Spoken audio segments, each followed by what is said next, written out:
우리가 어려움에 처해 있을 때 도움이 필요하다면 정부나 지자체에서 도움을 요청할 수 있습니다. 그러면 정부에서는 신속하게 지원을 해드리는데요. 일시적으로 지원해드리는 지원금 제도도 있고 지속적으로 도움을 받을 수 있는 제도도 있습니다. 지원받을 수 있는 금액은 1인 가구 71만 원, 2인 가구 117만 원, 3인 가구 150만 원, 4인 가구 183만 원, 이렇게 가구 원수가 늘어남에 따라 받을 수 있는 지원금은 늘어납니다. 추가로 신청 방법도 조금 달라져서 알아두시면 도움이 될 수 있는데요. 누가 어떻게 받을 수 있는 지원금 제도인지 알려드리겠습니다. 그 전에 구독과 좋아요 눌러주세요. 안녕하세요. 복지 김 여사입니다. 오늘은 경제적으로 어려움을 겪는 분들에게 도움이 될 수 있는 사회보장 제도들을 소개해 드립니다. 구체적인 제도 소개에 앞서 4월 1일부터 신청 방법에 변화가 있어서 이 내용 먼저 설명드리겠습니다.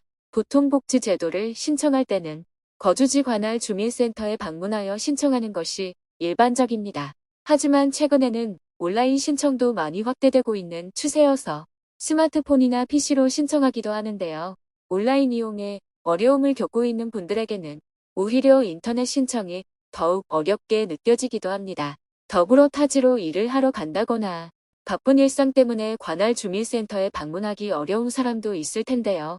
이제는 꼭 주소지 관할 주민센터로 방문할 필요가 없어졌습니다.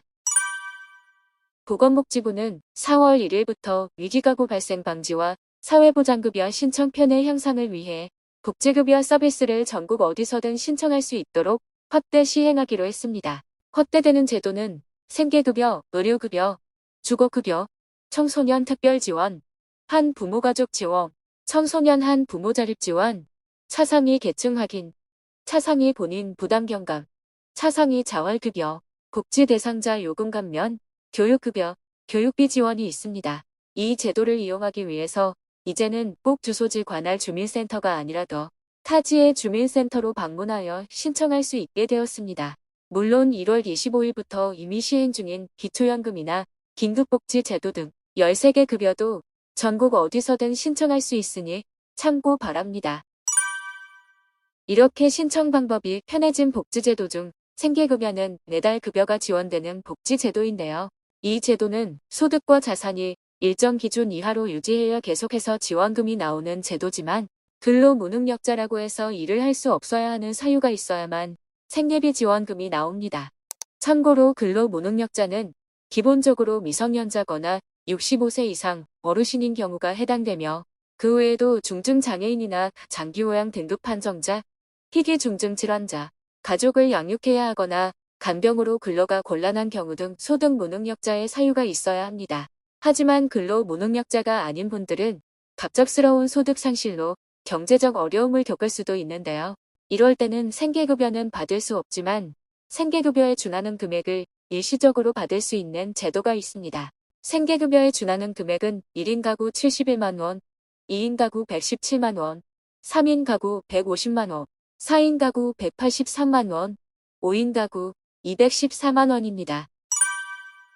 정부에서는 생계급여 수급자는 아니지만 갑작스러운 위기 상황에 처한 저소득 가구에게 지원금을 드리는 긴급복지 생계지원 제도를 운영하고 있습니다. 지원 대상자는 다음 12가지 위기 사유 중 어느 하나에 해당하면서 긴급복지 생계지원 제도의 선정 소득 기준 및 자산 기준을 만족해야만 합니다.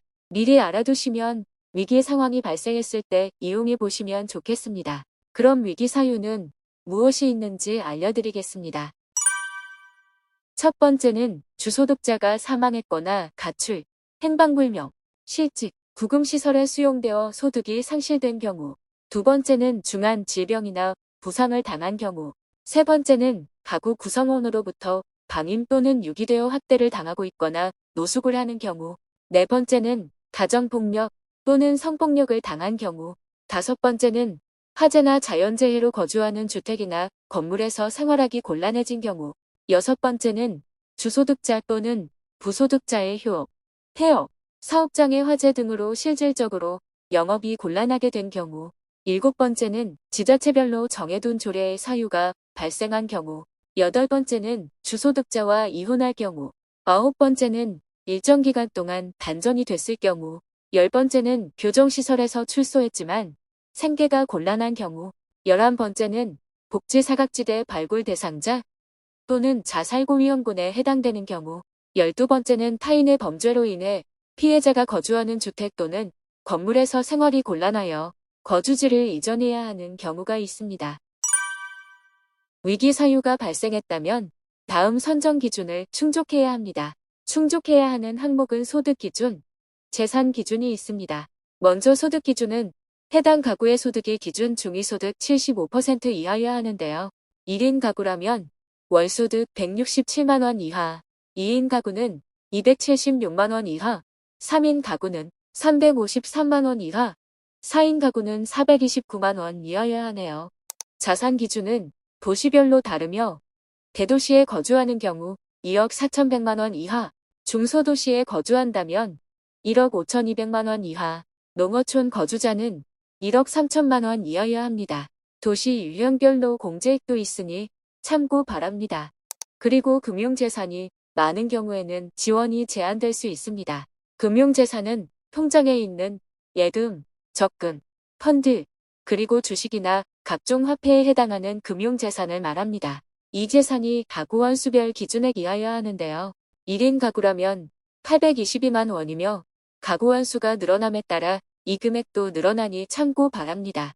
신청은 주민센터로 방문하시거나 보건복지상담센터 129로 전화하여 신청할 수 있습니다. 오늘은 국민기초생활보장제도의 신청지역 확대 소식과 함께 긴급생계비 지원 제도를 소개해드렸는데요. 위기 상황에 있는 분들은 긴급하게 지원받을 수 있으니 꼭 이용해 보시면 좋겠네요. 오늘 내용이 유익하셨다면 구독과 좋아요 부탁드립니다.